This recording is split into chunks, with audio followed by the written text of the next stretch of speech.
Hello students, आज हम करते हैं exercise 1.3 introduction part class 11th math. ठीक है, तो अपना टॉपिक है सबसेट। इसको समझना है सबसेट क्या होता है। अभी तक हमने पढ़ा है किसके बारे में, सेट के बारे में।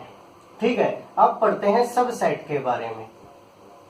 ये सबसेट क्या होता है, इसके दो पार्ट कर देते हैं। सब एक होता है सेट, सब का मतलब होता है पार्ट और सेट होता है आपका सेट। इसका मतलब क्या हो गया है कि part of set.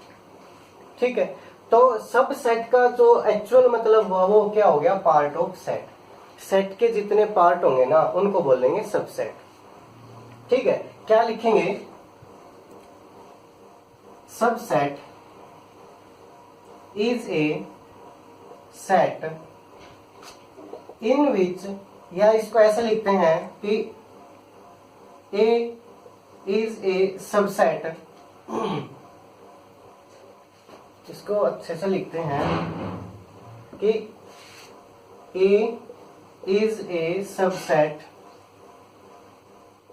Of set B. Set B का एक सबसेट होगा ए, कब होगा, when all element of B, जब बी के सभी एलिमेंट लाई इन ए। जब बी के सारे एलिमेंट ए में लाई करेंगे तब क्या होगा, वो जो बी का सबसेट होगा ए। कैसे, एग्जांपल देखते हैं। आपके पास एक ये सबसेट है बी, 1 2 3 4 5। ठीक है, अब इसका हमने सबसेट बनाना है। इसका सबसेट यानी कि इसके पार्ट कितने हैं या फिर इसके एलिमेंट कितने हैं, 5 है, तो इसके कितने पार्ट बनेंगे वो देखते हैं। अभी मैंने एक सेट लिखा 1 2 3। देखिए 1 2 3 तीनों एलिमेंट बी में हैं, तो इसको लिख देते हैं ए। ठीक है, तो इसका मतलब क्या हुआ कि ए के सारे एलिमेंट बी में लाई करते हैं, और हमने यही लिखा था when all element of B, जब बी के सारे एलिमेंट कहाँ लाई करेंगे, ए में लाई करेंगे, तब उसको क्या लिखेंगे, सबसेट लिखेंगे। अगर हम इसको ये लिखते हैं सेट सी, हम लिखते हैं कोई 3 4 5 6। ठीक है, अब यहाँ पर तो 6 है ही नहीं बी में। ठीक है, अब बी के एलिमेंट तो आ गए लेकिन 6 तो इसमें है ही नहीं, तो इसलिए जो सी है वो इसका सबसेट नहीं होगा। ये चीज ध्यान से समझनी है कि all element of B lie in ए, सिर्फ बी के एलिमेंट ए में लाई करेंगे तभी सबसेट होगा। ये मत सोचना कि ए के एलिमेंट बी में लाई करने चाहिए, नहीं, जब बी के एलिमेंट ए में आएंगे तब उसको सबसेट बोलेंगे। अगर कोई ऐसा एलिमेंट आ गया जो बी में नहीं है तो वो सबसेट नहीं होगा। ठीक है, तो ये हमारा क्या होगा, सबसेट। ये तो हो गया हमारी definition, when A is subset of B, कब, जब all element of B lie in A. ये होगी इसकी हमारी एक एग्जांपल भी। अब हम लिखते हैं इसको कैसे, लिखने का तरीका क्या होगा, इसको हम लिखेंगे ए इज, ये होता है साइन। ठीक है, इसको और अच्छे से बना देंगे इस प्रकार से। ठीक है, A is subset of B. ठीक है, ये क्या होगा, A is subset of B. Okay, इसको इस प्रकार से लिखे और बोलेंगे क्या, A is a subset of B. जो ए है वो किसका सबसेट है, बी का। ठीक है, ये बात आपको समझनी थी कि सबसेट क्या होता है। ठीक है, इसके बाद हम आगे चलते हैं, आगे बढ़ते हैं इसके और कुछ टॉपिक्स। देखिए, अब सबसेट के बाद हम एक चीज और पढ़ते हैं। ठीक है, उसके बाद हम आगे चलेंगे। हमने सेट लिखा कोई ए, 1 2 3 4 5। ठीक है, इसके सबसेट कितने बनेंगे, इसके सबसेट कितने बनेंगे, हमने ये पढ़ना है। देखिए, हम लिखते हैं एक तो 1, ये भी सबसेट होगा, 2 ये भी सबसेट होगा, 3 ये भी सबसेट होगा, 4 ये भी सबसेट होगा, 5 ये भी सबसेट होगा। यानी कि जितने भी इसके एलिमेंट है ना वो सब इसके क्या होंगे, सबसेट होंगे, अलग अलग लिखेंगे। ठीक है, इसके बाद हम इसको और क्या क्या लिखेंगे, 1 और 2 ये भी सबसेट होगा, 2 और 3 ये भी सबसेट होगा, 3 और 4 ये भी सबसेट होगा। यानी कि ये सारे के सारे इसके क्या होंगे, सबसेट होंगे। ठीक है, तो ऐसे कितने सबसेट बन सकते हैं, ये हो गया। अगर हमें कोई छोटा सा एग्जांपल लें 1 2 और 3 का, सेट ए, इसके हमने सबसेट बनाने हैं तो क्या बनेगा, एक तो 1 बनेगा, एक 2 बनेगा, एक 3 बनेगा, ठीक है, और 1 और 2, 2 और 3, ठीक है, और 1 और 3, ठीक है, 1 2 3 4 5 6। एक खुद सेट बी खुद का सबसेट होता है, ठीक है। ए अगर है तो क्या लिखेंगे, ए इज सबसेट ऑफ ए, ये भी सबसेट होगा, एक सेट खुद का सबसेट होता है। और एक फाइव भी क्या होता है, सभी का सबसेट होता है, ठीक है। तो देखिए इसमें एलिमेंट थे 3, सबसेट कितने बन गए, 8, ठीक है, 1 2 3 4 5 6 7 8। दो तो सभी के होंगे, एक तो 5 और एक वो खुद, ये तो सभी के सबसेट बनेंगे, ठीक है। बाकी को हम इस प्रकार से लिख देंगे। अब इस चीज को क्या बोलते हैं, एक सेट के जितने भी सबसेट होंगे उनको क्या बोलते हैं, पावर ऑफ सेट। क्या बोलते हैं, पावर ऑफ सेट। अब ये पावर ऑफ सेट क्या होती है कि total number of subset of A set, एक सेट के जितने टोटल उसके सबसेट होंगे उसको क्या बोलेंगे, उसकी पावर। इसकी ट्रिक होती है, वो क्या होती है, जो भी जितना भी हमारे एलिमेंट हैं उतनी हम पावर कर देंगे 2 की। अब ये 2 की पावर n, ये होते हैं सबसेट। कैसे, अब इसमें एलिमेंट थे 3, ठीक है, तो 2 की पावर 3 लिख दो, किसके इक्वल होगी, 8 के, तो इसके 8 सबसेट होंगे, ठीक है। यहाँ पर सबसेट कितने थे, सॉरी एलिमेंट कितने थे, 5, तो 2 की पावर लिख दो 5, तो कितना हो जाएगा 32, इसके 32 सबसेट बनेंगे, ठीक है। ये होती है पावर ऑफ सेट, ठीक है। अब एक चीज और समझनी है, वो क्या, अब एक चीज और समझनी है, ये एक सेट था ए, इसके सबसेट हमने लिख दिए ये, ठीक है। अब भी हम एक चीज और देखते हैं, एक चीज और पढ़नी है आपको, क्या कि आपके पास सेट ए था 1 2 3, ठीक है। देखिए हम इसको लिखते हैं 1 belongs to A, 2 belongs to A, 3 belongs to A. इसका मतलब क्या है कि जो एलिमेंट होते हैं ना उनको हम विदाउट ब्रैकेट के लिखेंगे, और जब सेट लिखेंगे और सबसेट लिखेंगे ना तो उनको ब्रैकेट के साथ लिखेंगे। अगर आपको ये लिखना है ना कि 1 ये आ जाए बिलोंग्स टू ए, तो ये गलत हो जाएगा, क्योंकि ये अब एक सबसेट या सेट को रिप्रेजेंट कर रहा है और ये ना कि किसी एलिमेंट को। अगर ये लिखना है 1 2 ये आ जाए बिलोंग्स टू ए, तो ये भी क्या होगा, गलत होगा। इसको हम क्या लिखेंगे, ये लिखेंगे सबसेट ऑफ ए, ठीक है। इसको भी क्या लिखेंगे, सबसेट ऑफ ए, तब ये ठीक होगा। तो जब ब्रैकेट में आ जाए तो इसका मतलब क्या होगा, वो उसका सबसेट होगा, ठीक है। और ये अगर विदाउट ब्रैकेट के लिखना तो वो क्या होगा, इसका एलिमेंट लिखा जाएगा, ठीक है। तो ये चीज ध्यान से समझनी है कि ब्रैकेट में है या विदाउट ब्रैकेट है। अभी एक चीज और, इसको हम थोड़ा सा अलग से लिखते हैं चेंज करके, ये थोड़ी सी कंफ्यूजिंग वाली बात होती है सभी के साथ। देखिए इसमें क्या लिखना है कि आपके पास और एलिमेंट इसमें ऐड कर देते हैं 4 5, ठीक है, और हम इसको इस प्रकार से इसको भी ब्रैकेट में बंद कर देते हैं 2 और 3 को, ठीक है। अब देखिए अब जो ये 1 है ये एक एलिमेंट है, 2 और 3 दोनों मिलके एक एलिमेंट है। अगर ये लिखा जाए ना 2 बिलोंग्स टू ए, तो ये अब गलत होगा, ठीक है। ये अब अकेला नहीं है, अब ये एक हो गया है, दोनों मिलके एक हो गया। अब ये लिखेंगे 2 एंड 3 बिलोंग्स टू ए, ये राइट होगा। अब ये पूछोगे सर ये ब्रैकेट में बंद हो गया तो ये सबसेट क्यों नहीं हुआ, ये जब ब्रैकेट में बंद हो गया ना तो ये एक है, ठीक है। ये दोनों मिलके एक एलिमेंट बनाते हैं। इस पूरे एलिमेंट को अगर मैं एक नाम देना चाहूं x, तो इसका मतलब क्या हो गया कि x बिलोंग्स टू a, ठीक है। इसलिए ये पूरा एक एलिमेंट होगा। अगर मैं सबसेट लिखना चाहूं ना इसको, जैसे मेरे को ये 2 लिखना है, अब 2 तो मैं इसको लिख नहीं सकता, ये इकट्ठा लिखा जाएगा 2 और 3 को। 1 को लिख सकते हैं 1 बिलोंग्स टू ए, 1 को अगर ब्रैकेट में बंद कर दें तो ये लिखा जाएगा 1 सबसेट ऑफ ए। लेकिन अगर इसको सबसेट लिखना है ना तो इसको एक बार और ब्रैकेट में बंद करना पड़ेगा। क्यों, क्योंकि ये आपका एक एलिमेंट है।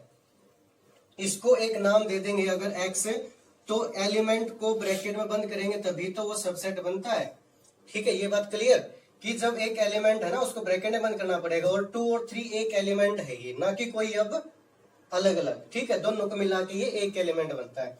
तो ये बात समझ में आपको आनी चाहिए थी। इसके बाद जो नेक्स्ट टॉपिक है वो क्या है, इक्वल सेट। अब ध्यान से पढ़ना है, दो चीजें होती हैं, एक होता है इक्वल सेट और एक होता है इक्विवेलेंट।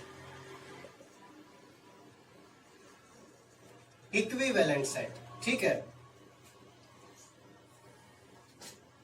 दोनों में फर्क क्या होता है? देखिए, इक्वल सेट क्या होता है, सेट ए, सेट ए में हमने लिखा 1 2 3 4, ठीक है। सेट बी, सेट बी में भी हमने लिख दिया 1 2 4 3, आगे पीछे कैसे भी लिख दें, ठीक है। दोनों सेट में क्या है, एलिमेंट की काउंटिंग भी सेम है, इसमें भी 4 है, इसमें भी 4 है, नंबर ऑफ एलिमेंट भी सेम है और एलिमेंट भी सेम है, 1 2 3 4 1 2 3 4, ठीक है। तो ये ऐसे सेट होंगे तो उनको लिखेंगे इक्वल सेट। इक्विवेलेंट क्या होता है, अगर सेट ए है जिसमें 1 2 3 4 लिखा हुआ है और एक सेट बी है जिसमें हमने क्या लिख दिया 2 3 4 5 लिख दिया, नंबर ऑफ एलिमेंट तो सेम है बट एलिमेंट अलग अलग है, ठीक है। इसकी बजाय अगर यहां पर ये भी हो जाए ना, ए ई आई और ओ, ठीक है, तो भी क्या होगा, ये इक्विवेलेंट होगा, इक्वल नहीं होगा। क्यों? क्योंकि 1 2 3 4 4 एलिमेंट यहाँ, 4 एलिमेंट यहाँ, जब नंबर ऑफ एलिमेंट इक्वल होंगे तो इक्विवेलेंट होगा, नंबर ऑफ एलिमेंट के साथ एलिमेंट भी सेम होंगे तो क्या होगा, इक्वल सेट होगा, ठीक है। एक आपने ये बात याद रखनी है। इसके बाद हमने क्या पढ़ना है, एक चीज और देखनी है आपने इसी के साथ, जब दो सेट इक्वल हैं, ठीक है, दोनों इक्वल सेट हो गए, तो यहां पर ए सबसेट हो गया किसका, बी का, क्योंकि दोनों के एलिमेंट सेम है, और बी किसका सबसेट हो गया, ए का। क्यों? क्योंकि बी वाले एलिमेंट सारे ए में हैं, ए वाले सारे एलिमेंट किस में है, बी में है, तो ये भी क्या हो गए, सबसेट हो गए, ठीक है। बट अगर यहां पर ये होता 1 2 और 3, ये बात समझ में आ गई ना, ठीक है, एक चीज। दूसरी चीज, ए 1 2 3 4 बी में है 1 2 3, अब सिर्फ क्या होगा, यहां से इन दोनों से अब क्या लिख सकते हैं कि बी जो है वो सबसेट है किसका, ए का, ठीक है। जब बी इक्वल नहीं है, सिर्फ सबसेट है, क्या लिखेंगे इसको ब्रैकेट में, when B not equal to A. जब बी और ए इक्वल नहीं है बट बी सबसेट है तो इसको क्या बोलते हैं, प्रॉपर सबसेट। क्या बोलते हैं इसको, प्रॉपर सबसेट, ठीक है। इसको बोलेंगे प्रॉपर सबसेट और इसको बोलेंगे सिर्फ सबसेट, ये बात याद रखनी है। जब a इक्वल टू बी है तो ओनली सबसेट होगा, जब a not equal to b है और b सबसेट a का तो उसको क्या बोलेंगे, प्रॉपर सबसेट, ठीक है। इसके बाद एक चीज और है, वो क्या है, सिंगलटन सेट। क्या है, क्या लिखा हुआ इसमें, सिंगलटन सेट। अब ये सिंगलटन का मतलब देखो, इसको इतने इतने को समझो, SINGLE, क्या मतलब हो गया, सिंगल। सिंगल का मतलब क्या होता है, 1। तो सिंगलटन सेट क्या होगा, जिसमें सिर्फ एक एलिमेंट होगा, लाइक दिस। एम्प्टी सेट हो गया, इसमें हमने एक लिख दिया 1, तो ये क्या हो गया, सिंगलटन सेट, ठीक है। अगर खाली छोड़ेंगे तो एम्प्टी हो जाएगा, बट जब इसमें सिर्फ एक ही एलिमेंट लिखेंगे तब वो क्या हो जाएगा, सिंगलटन सेट, ठीक है। एक आपने ये बात याद रखनी है। इसके बाद इसका जो नेक्स्ट टॉपिक है इंट्रोडक्शन पार्ट का, वो है इंटरवल। अब ये इंटरवल क्या होता है, देखिए, इंटरवल में हमने दो चीजें पढ़नी है। फर्स्ट क्या है, ओपन इंटरवल, और दूसरा क्या है, क्लोज इंटरवल। दोनों में क्या फर्क है? ओपन इंटरवल को लिखने का तरीका, स्मॉल ब्रैकेट लगाएंगे, ए और बी दो एलिमेंट लिख दिए, स्मॉल ब्रैकेट यूज करते, ठीक है। तो क्या लिखेंगे, A B is an open interval when A and B not include open interval में क्या होगा कि जो ए और बी है इनको क्या करेंगे, इंक्लूड नहीं करेंगे। ठीक है, इसको लिखने का तरीका है स्मॉल ब्रैकेट से। ठीक है, ए बी क्या है, एक ओपन इंटरवल है। क्यों, कब होगा ओपन इंटरवल? ओपन इंटरवल में क्या होता है, ए और बी को इंक्लूड नहीं करते, but all element between A and B include. A और बी के बीच के नंबर को तो इंक्लूड करेंगे, बट ए और बी को इंक्लूड नहीं करेंगे, वो क्या होगा, ओपन इंटरवल। ठीक है, दूसरा क्या है, क्लोज इंटरवल। बिल्कुल इसका अपोजिट समझ ही गए होंगे। When ending point also include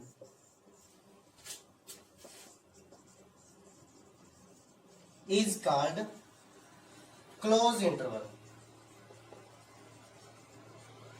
जब एंडिंग पॉइंट को भी इंक्लूड करेंगे ना तो उसको क्या बोलेंगे, क्लोज इंटरवल। और क्लोज इंटरवल को लिखते हैं कैपिटल ब्रैकेट से। ठीक है, ए बी, इसमें क्या होगा, ए बी को भी इंक्लूड करेंगे। इसको समझने के लिए दो चीजें और भी हैं आपके पास। वो क्या है कि इसको अगर हम लिखना चाहें, ठीक है, सेट बिल्डर फॉर्म में, तो क्या लिखेंगे, इसको लिखेंगे इस प्रकार, एक्स सच दैट, इसको इस प्रकार से लिखेंगे, एक्स जो है greater than A and less than B. ठीक है, इसमें क्या होगा, ए से बड़ा होगा और बी से क्या होगा, छोटा होगा। अगर मैं इसको नंबर लाइन पर रिप्रेजेंट करता हूं, 0 1 2 3 -1 -2 -3, ठीक है, तो इसको शो करने के लिए मैं इस प्रकार से एक सर्कल बनाऊंगा यहां पे और एक बनाऊंगा यहां पे। इसका मतलब क्या है कि -2 और 2 को इंक्लूड नहीं करना, -2 के बाद और +2 से पहले वाले ही इंक्लूड करने हैं। ठीक है, क्योंकि डायरेक्ट क्या लिखा हुआ है कि ए से बड़ा है और बी से क्या है, छोटा है। इसको अगर मैं लिखूं तो यही लिखेंगे, -2 से बड़ा है और 2 से क्या है, छोटा है।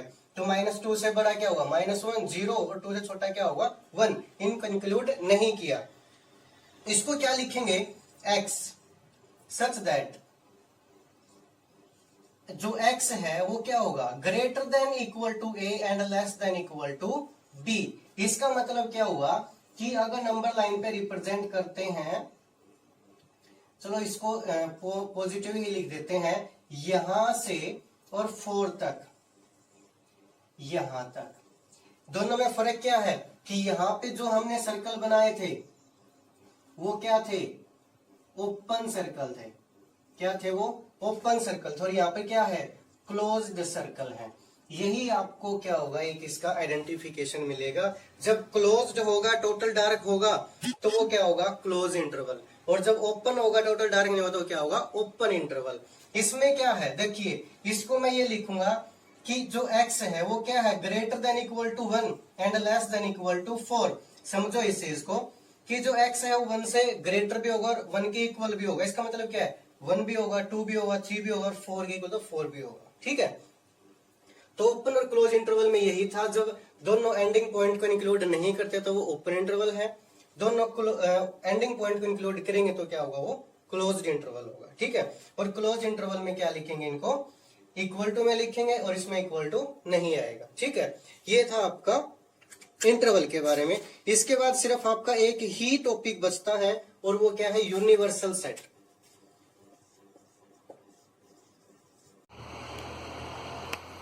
ये एक टॉपिक है यूनिवर्सल सेट। ठीक है, इस एक्सरसाइज के इंट्रोडक्शन का लास्ट टॉपिक है यूनिवर्सल सेट। यूनिवर्सल सेट क्या होता है, इसको रिप्रेजेंट करते हैं यू के साथ। ये होता क्या है, जैसे नाम से ही पता चलता है कि यूनिवर्सल मतलब क्या है कि सभी को मिला के। यूनिवर्स क्या होता है, हमारा ब्रह्मांड, जिसमें सारी चीजें इंक्लूड होती हैं। तो जितने भी सब सेट होंगे ना, उन सभी सब सेट को मिला के एक सेट बनता है, उसको बोलते हैं यूनिवर्सल सेट। जैसे एक सेट है ए 2 3 4 5, एक सेट है बी 8 9 10, एक सेट है सी 11 12। इन सभी सेट को मिला के जब एक सेट बनेगा ना, तो उसको क्या बोलेंगे, यूनिवर्सल सेट। यानी कि एक ऐसा सेट जिसमें से हम ये सारे सबसेट बनाते हैं, यानी कि सभी सबसेट्स का एक सेट। 2 3 4 5 8 9 10 11 12। ठीक है, यानी कि एक ऐसा सेट जिसमें हम कोई भी सबसेट बना दें, ठीक है, तो उन सभी को मिला के जो सब सेट बनता है उसको यूनिवर्सल सेट बोलते हैं। यूनिवर्सल सेट को यू से लिखते हैं और इसको हम रिप्रेजेंट करते हैं रेक्टेंगल की फॉर्म में ऐसे, ठीक है, और इसको बोलते हैं यूनिवर्सल सेट यू।